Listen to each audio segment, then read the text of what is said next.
the police make their way into the Nieuwmarkt neighborhood. The city had approved the construction of a new metro line. The remaining residents were set to be evicted that morning, but the locals had other plans. They weren't going anywhere. They were ready to stand their ground. This conflict would ignite one of the most intense clashes in Amsterdam's modern history. These are the riots that shaped Amsterdam.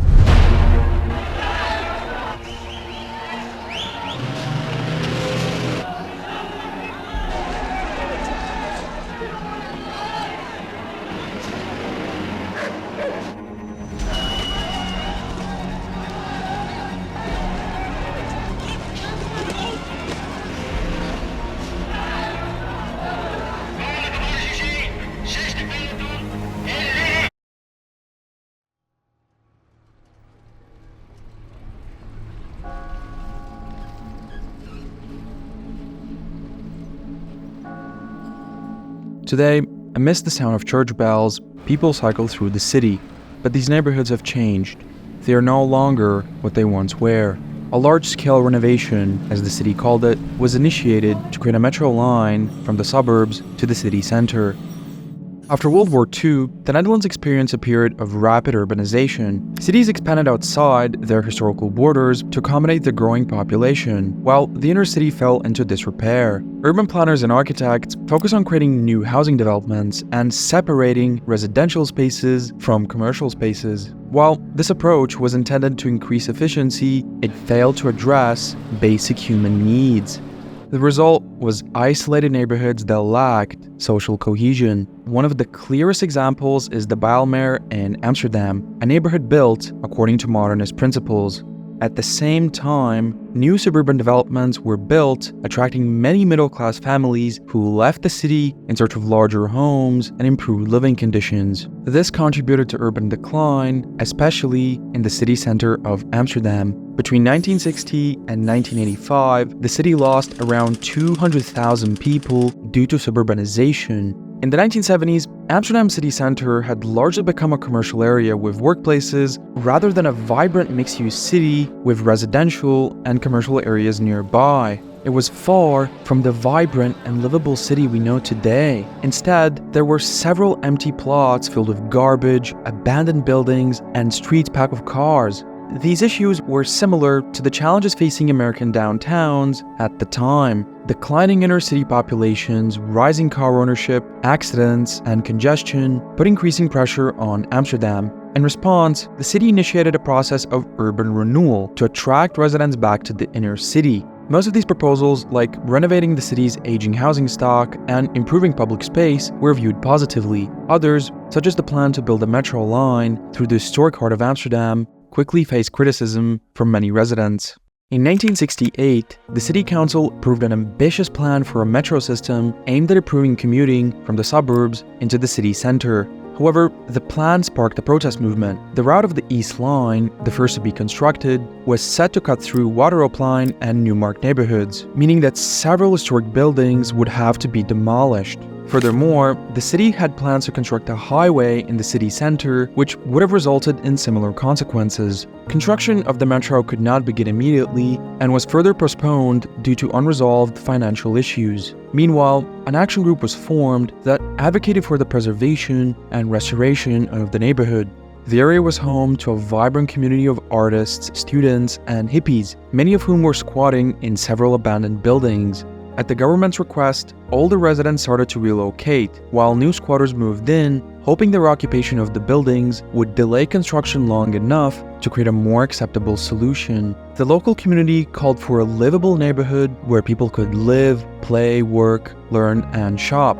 They saw the potential the area has and were determined to protect the city's historic heritage and resist a wave of modernization or Manhattanization that would fill Amsterdam with grey concrete office buildings and erase its unique charm.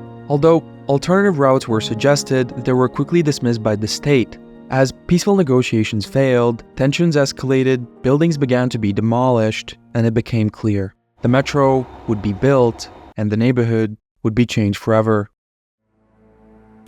On the morning of March 24, 1975, as protests peaked, police forces arrived to evict the last remaining squatters. barricades had been reinforced up until the final hours. By 4 a.m., the Amsterdam police received reinforcements from the state and military police to dismantle the barricades.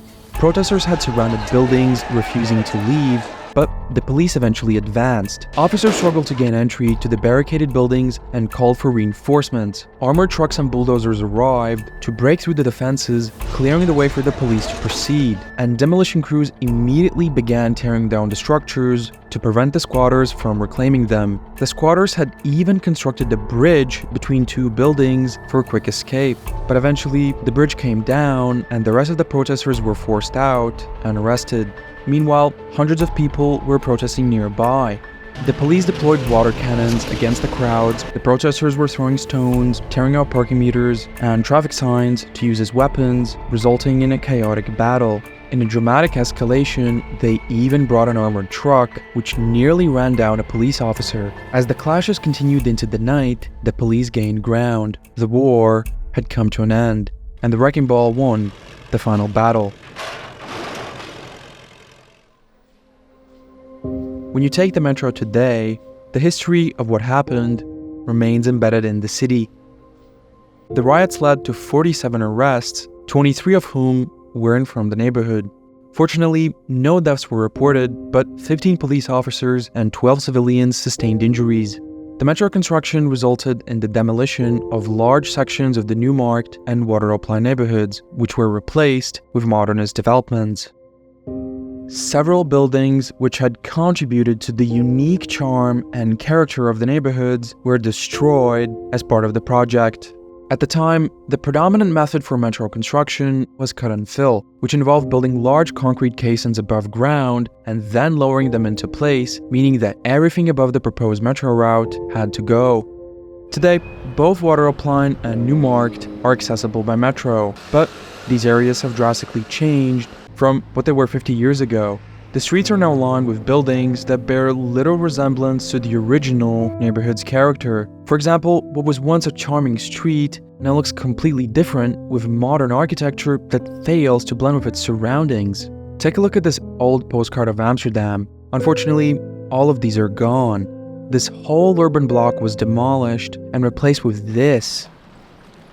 The least that could have been done is to rebuild the lost buildings, much like Dresden did after its devastation, or how Koolliga in Latvia worked to restore the character of its town, or to create designs that blend into the streetscape as seen in some other parts of Amsterdam. Traditional designs like this adhere to a neighborhood's design code, contributing to its unique identity and cohesive aesthetic. In contrast, designs like this stand out in a way that feels disconnected and out of place within the area's character. In 2018, a new north-south metro line was opened that was constructed using tunnel boring machines, meaning that the street level wouldn't be affected. However, two historic buildings had to be demolished to create a connection with the street level. Unfortunately, yet again, something with a different design and proportions was built and failed to connect with the cultural and historical essence of the city. If all proposed routes had been constructed using the cut and fill method, large sections of Amsterdam could have been demolished. Just imagine these iconic places getting bulldozed only to be replaced with this. Sadly, historic architecture is lost in the name of modernization worldwide. For instance, in New York City, the once iconic Zinger building was demolished and replaced with this box.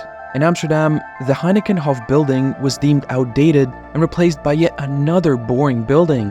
Ignoring decades of history is never a solution to progress. This raises an important question. Are the buildings we construct today truly a sign of progress, or do they erase the beauty and identity that make our cities unique? In many ways, the protests of 1975 paved the way for the Amsterdam we see today. The battle ultimately helped reshape how both the city and the nation approach urban development. The protest sparked a broader conversation about preserving communities, protecting historic neighborhoods, and moving away from car-centric planning. The stubbornness of the protesters in 1975 halted further demolition plans, and in hindsight, this is something for which Amsterdam may now be grateful.